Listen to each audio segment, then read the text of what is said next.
నుంచి కూడా ఆయన పోరాటం కొనసాగిస్తూనే ఉన్నారు.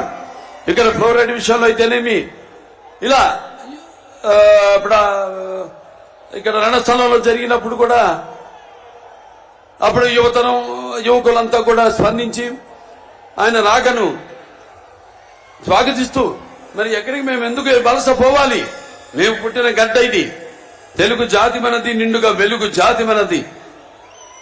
ఎక్కడైతే మనం వాళ్ళంతా ఆనాడు చంద్రబాబు నాయుడు గారి యొక్క దూరదృష్టితో అటు ఐటీ రంగం అయితే సైబరాబాద్ సిటీ అయితేనేమి, లేకపోతే ఈ యొక్క ఎన్నో అభివృద్ధి పథకాలను తీసుకురావడం ముందుకి, అలాగే ఈ యొక్క మహిళలకు ఈ యొక్క డ్వాక్రా మొట్టమొదటిసారిగా దేశంలోనే ఈ పొదుపు స్కీమ్ తీసుకురావడం అయితేనేంటి, ఇటువంటి ఎన్నో కార్యక్రమాలు చేపట్టడం వల్ల ఆనాడు అందరికీ ఉపాధి కలగడం జరిగింది. మహిళా సాధికారత, వాళ్ళ కాళ్ళ మీద వాళ్ళు నిలబడి వంటిటి కుందేళ్లు కాకుండా వాళ్ళు కూడా సంపాదించి, మరి వాళ్ళు కూడా మగవాళ్ళకి సమానంగా ధీటుగా బ్రతకగలిగే ఒక మంచి అవకాశాన్ని కలిగించారు. మరి ఆనాడు రామారావు గారు ఆయనకి చెప్పుకుంటూ పోతే ఆయన ప్రవేశపెట్టిన పథకాలు ఎంతో సుసాధ్యమైనవి, అలాగే సామాన్యులు ఎంతో అనుకూలమైనవి కూడా. మరి ఆయన అప్పుడు ఆనాడు ప్రవేశపెట్టిన పథకాలు మరి ఆయన అమలు చేస్తూ, అలాగే అందరూ కూడా వాటిని అనుకరించేలా చేశారు ఆనాడు. అందుకే ఆయన పేదవాడి ఆకలికి అన్నగా, లేకపోతే జనం భవితకు ఒక తండ్రిగా, ఆయనకు అండగా ఉన్న మహిళలకు ఆర్థిక సహాయం చేసిన, స్వాతంత్రం కల్పించిన ఒక అన్నగా ఆయన శాశ్వతంగా మన గుండెల్లో నిలిచిపోయాడు రామారావు గారు. మరి అదే ఆయన బిడ్డ తెలుగుదేశం పార్టీని ఆయన కొరత, ఆయన అడుగుజాడల్లో అదే క్రమశిక్షణతో పార్టీని ముందుకు తీసుకెళ్లారు నారా చంద్రబాబు నాయుడు గారు. మరి ప్రపంచ దేశాలకి ఒక విజన్ కి ఆదర్శం నారా చంద్రబాబు నాయుడు గారు. ఇవాళ చూస్తున్నాం మనం రాష్ట్ర పరిస్థితి ఎంతో, అంటే ఈ ఒకటేమో ఒక సమర్థత లేని ప్రభుత్వం, ఒక చెత్త ప్రభుత్వం, ఒక రాజధాని లేని రాష్ట్రం, ఒక బాధుడు, ఇదేం కర్మ. మరి వైసీపీ అధికారంలోకి వచ్చాక ఈ యొక్క పోలవరం ప్రాజెక్ట్ ని 1 సంవత్సరం లోపు పూర్తి చేస్తామని బీరాలు పలికారు. తర్వాత 4 సంవత్సరాలు అయ్యాక కూడా ఇప్పటి వరకు దాన్ని పూర్తి చేయలేని చెత్త ప్రభుత్వము, ఒక చేతగాని ప్రభుత్వం ఉండడం మన రాష్ట్రానికి పట్టిన కర్మ. అలాగే అధికారంలోకి వచ్చాక ఈ 4 ఏళ్లలో వాళ్ళు చేసిన అప్పులు 10 లక్షల కోట్ల రూపాయలు. అభివృద్ధి ఏమో శూన్యం. అలాగే ఇక మనం చూస్తే ధరలు ఆకాశాన్ని కట్టుకుంటున్నాయి. అటు పెట్రోల్ ధరలు అయితేనేమి, ఇటు డీజిల్ ధరలు అయితేనేమి, ధరలన్నీ కూడా ఆకాశాన్ని కట్టుకుంటున్నాయి. మరి వీళ్ళ అధిక పరిపాలన మాత్రం ఈ యొక్క డ్రగ్స్ మాఫియా, అలాగే ఈ యొక్క గంజాయి పండించడంలో మాత్రం మొదటి స్థానంలో ఉన్నాం మనం, ఆంధ్ర రాష్ట్రం. అలాగే ఈ యొక్క వైకాపా నాయకులు ఎక్కడ పడితే అక్కడ ల్యాండ్ స్కామ్లు, శాండ్ స్కామ్లు, కోట్ల రూపాయలు దోచుకుంటున్నారు. అలాగే ఇక మన 5 కోట్ల తెలుగు ప్రజల యొక్క కళల రాజధాని అమరావతి అభివృద్ధి చేయకుండా దానికి గాలికి వదిలేశారు. అలాగే ప్రజలు ఇదేమని ప్రశ్నిస్తే వాళ్ళని భయభ్రాంతులకు గురి చేసి వాళ్ళపై అక్రమ కేసులు పెడుతున్నారు. అలాగే మన అమరావతి రాజధాని కోసం భూమిని ఇచ్చిన రైతులు వాళ్ళు ఏదైనా ఉద్యమాలు చేస్తే లేకపోతే చట్టాన్ని ఆదుకుంటే వాళ్ళని అడ్డుకుంటున్నారు. వాళ్ళు ఈ యొక్క ఉద్యమాన్ని కొనసాగకుండా వాళ్ళపై అక్రమ కేసులు పెట్టడం, వాళ్ళని కూడా అరెస్ట్ చేయడం జరుగుతుంది. ఇవాళ మనం చూస్తున్నాం అన్ని రంగాల్లో మనం వెనకబడిపోయాం. పరిశ్రమలు రావట్లేదు, యువతకు ఉపాధి లేదు. మరి ఈరోజు మనం ఆనాడు పొదుపు సంఘాలు ఏదైతే చంద్రబాబు నాయుడు గారు ప్రారంభించారో, మన ఆశా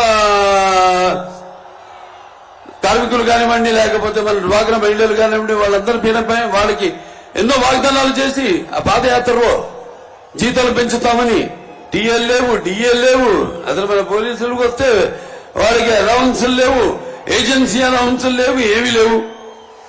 అందరిపై పెత్తనం చెల్లించడం, యథ రాజా తథ ప్రజలాగా ఇక తప్పని పరిస్థితుల్లో అందరూ కూడా అటువల అలా ప్రవర్తించాల్సిన ఒక పరిస్థితిని వాడు సృష్టించారు. ఇవాళ హిందూపురం ఉంది, నేను ఇక్కడ ఎమ్మెల్యేని. అక్కడ మేము ఒక ప్రభుత్వ ఆసుపత్రిని బ్రహ్మాండంగా కార్పొరేట్ లెవెల్లో దాన్ని అభివృద్ధి చేయడం జరిగింది. మరి ఈనాడు చూస్తే కుక్కలు, పందులు ఇవన్నీ తిరుగుతున్నాయి లోపల. డయాలసిస్ యూనిట్స్ పెట్టాం, 12 డయాలసిస్ యూనిట్స్. ఇవాళ అభివృద్ధి పనులను కూడా మేమే చేసుకోవాల్సి వస్తాను. నేను, మా నాయకులు అయితేనేమి, మా కార్యకర్తలు అయితేనేమి. అక్కడ రోడ్ల నుంచి కూడా వీళ్ళు ఒక్క రోడ్డు వేసిన పాపానికి పోలేదు, ఒక్క లింక్ రోడ్డు వేసిన పాపానికి పోలా, ఒక్క గొయ్యి కూడా మడితో పుడిచిన పాపానికి పోలేదు. సిసి గారు అన్నారు, ఏ యుద్ధం జరిగిందో, ఏ రాజ్యం ఎన్నాడుందో తారీఖులు దస్తావేజులు కాదో ఈ చరిత్రకు అర్థం. నైలు నది నాగరికతలో సామాన్య జీవనం ఎక్కడ? తాజ్మహల్ నిర్మాణానికి రాళ్ళెత్తిన కూలీలు ఎవరన్నది ముఖ్యమని. ఏ దేశ చరిత్ర చూసినా ఏముంది గర్వకారణం? ఈ మానవ చరిత్ర సమస్తం పరపీడ పరాయత్వం. ఏ దేశ చరిత్ర చేసినా ఏముంది? ఒక బానిసలుగా చేయడం ప్రజల్ని, అలాగే నరాంతకులు చరిత్రలో ప్రసిద్ధి గాంచడం అని. ఇవాళ అదే జరుగుతుంది మన రాష్ట్రంలో. ఒక సైకో ఇవాళ శునకపు సింహాసనంపై, కనకపు సింహాసనంపై శునకమన్న రీతిలో ఇవాళ పెత్తనం చలాయిస్తున్నాడు ఈ రాష్ట్రంలో. ఓ పని చేద్దాం, లేదంటే ఇవాళ చంద్రబాబు నాయుడు గారు వేసిన బీజం హైదరాబాద్ లో ఐటీ అభివృద్ధి కానీ, సైబరాబాద్ కానీ, లేకపోతే ఈ గ్రీన్ఫీల్డ్ ఎయిర్పోర్ట్ కానివ్వండి, లేకపోతే ఫ్లైఓవర్లు కానివ్వండి, వీటిలన్నింటినీ మిగతా ప్రభుత్వాలు ఏమీ వాటి జోలికి వెళ్ళలేదు. అభివృద్ధి పదం, అభివృద్ధి అనేది జరుగుతూ ఉంటుంది. అది ఈ దేశంలో ఎక్కడైనా అభివృద్ధి జరుగుతుందంటే అది ఇక్కడ హైదరాబాద్. ఆ తర్వాత మన జగన్ని అక్కడికి ఒకసారి పంపిస్తే, ఓ ముఖ్యమంత్రిని వాళ్ళు చేస్తే విధ్వంసం, కష్టం, నష్టం అనేది ఎలా ఉంటుందో ఒకసారి తెలుస్తుందని మీ అందరికీ తెలియజేసుకుంటున్నాను. అక్కడే రాకముందే సరిహద్దుల్లోనే కాల్చిపారదొబ్బుతారు అసలు రానికుండా. అంటే నేను అనేది ఏంటంటే అటువంటి ఒక ఉద్యమం రావాలి మీ అందరిలో. ఇవాళ మీ భవిష్యత్తు మీ చేతుల్లో ఉంది, మీ బిడ్డల భవిష్యత్తు మీ ఓట్లలో ఉంది, మీ యొక్క రాష్ట్రం భవిష్యత్తు మీ ఓటుల్లో ఉంది. అందరూ ఉద్యమించాలి. కులాలు, మతాలు ఇవి కాదు. రక్తానికి జాతి లేదు, మాంసానికి మతం లేదు, చర్మానికి కులం లేదు, ఇవి కాదు మనకి కూడిపెట్టేవి. ఇవాళ అందరూ మన తెలుగు, మన ఆంధ్ర రాష్ట్రం వైపు చూసి అభియానాలు చేస్తున్నారు, నవ్వుతున్నారు. కొంతమంది అయితే అతను చాలా మటుకు అసలు ఆంధ్ర రాష్ట్రం గురించి పల్లెత్తు మాట అంటలేదు. రేపు ఇదే కొనసాగితే నేను చెప్తా, హెచ్చరిస్తున్నాను, ప్రపంచ పటంలో కూడా మన ఆంధ్ర రాష్ట్రం ఉండదు అని సభాముఖంగా మీకు తెలియజేసుకుంటున్నాను. ఆనాడు ఎంతో మంది, పొట్టి శ్రీరాములు గారు అయితే నీతి, అమరజీవి అందరూ కూడా రాష్ట్ర ఒక తెలుగు వారికి ఒక ప్రత్యేక రాష్ట్రం కోసం పోరాడారు. అలాగే ఆంగ్లేయులు గుండె ఎదురెట్టారు, స్వాతంత్ర పోరాటంలో పాల్గొన్నారు. తారక రామారావు గారు ఏదైతే చిన్నపు చూస్తున్నారో మన తెలుగు జాతిని ఆత్మ గౌరవం కోసం ఆయన తెలుగుదేశం పార్టీని స్థాపించారు. తెలుగు వాళ్ళకు ఒక గుర్తింపు తీసుకొచ్చారు. అలాగే మన చంద్రబాబు నాయుడు గారు తెలుగు వాళ్ళ ఒక ఆత్మవిశ్వాసాన్ని పెంచారు. వాళ్ళ తెలివితేటల్ని ప్రపంచ వ్యాప్తంగా ఆయన తెలియజేశారు. మరి ఇప్పుడు పరిస్థితి వాళ్ళ చాలా దారుణంగా ఉంది. ఇక ఇక సమయం లేదు మిత్రమా, నిజమా వీరస్వర్గమా అని తేల్చుకునే పరిస్థితి ఇప్పుడుంది. అందరూ కూడా ఇదంతా గమనించండి. గమనించట్లేదని కాదు, గమనిస్తున్నారు. కానీ ఈ యొక్క ఉచిత పథకాల మాయలో పడవద్దు మీరు. ఎందుకంటే ఆనాడు చంద్రబాబు నాయుడు అంత అభివృద్ధి చేశారు. ఈ రోజు నేను చెప్పినట్టు రాష్ట్రంలో జరుగుతుంది ఏమీ లేదు. సర్వనాశనం, కష్టం, నష్టం. అది విద్యలో కానివ్వండి, వైద్యంలో కానివ్వండి, లేకపోతే గుడిలో కానివ్వండి, బడిలో కానివ్వండి, అన్ని విధాలుగా అన్ని రకాలుగా ఈ రాష్ట్రాన్ని సర్వనాశనం చేస్తున్నాడు ఈ సైకో. వాళ్ళలో కూడా ఉంది, వాళ్ళ పార్టీలో కూడా. ఇవాళ ఎంతో మంది ఎమ్మెల్యేలు వాళ్ళు కొంతమంది లిస్టు ప్రకటించడం జరిగింది. మరి ఎవరెవరో వర్గాలు వాళ్ళ సీట్లు మాత్రం మార్చలేదు. మీరు నమ్ముకున్నారు కొన్ని వర్గాలు ఆ పార్టీని, వాళ్ళని మాత్రం మార్చారు.